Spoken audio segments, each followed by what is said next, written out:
కౌతుక బేరం భోగ శ్రీనివాసమూర్తి. ప్రతిరోజు ఉదయం తోమాల సేవలో పాలు కుంకుమ పువ్వు అభిషేకం జరుగుతుంది వీరికి. రాత్రి ఏకాంత సేవలో పవ్వళింపు సేవకు వేంచేస్తారు. ప్రతి బుధవారం మూలవర్లకు ప్రతినిధిగా బంగారు వాకిల్లో సహస్ర కలశాభిషేకం జరుపుకుంటారు.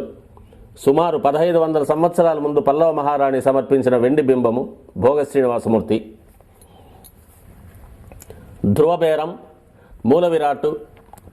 వక్షస్థలంలో మహాలక్ష్మి అమ్మవారు, పద్మావతి అమ్మవారు, శ్రీవత్సం, కౌస్తుభం, ముఖమండలంలో పచ్చకర్పూర నామం, కస్తూరి తిలకం, శ్రీపాదరేణు అనే మహాప్రసాదం, నవరత్న కిరీటం, రత్నాల సుదర్శన పాంచజన్యాలు, రత్నాల కర్ణపత్రాలు, భుజములందు నవరత్నాల నాగాభరణాలు,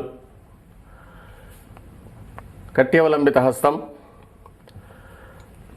రత్నాల వైకుంఠ హస్తం, స్వర్ణ యజ్ఞోపవీతం, దుష్ట శిక్షణార్థం సూర్యకఠారి, మకరకంఠి, చతుర్భుజ లక్ష్మీహారం, తులసీపత్రహారం, 5 పేట్లుగా ఉన్న సహస్రనామహారాలు, ఇరువైపులా సాలగ్రామహారాలు.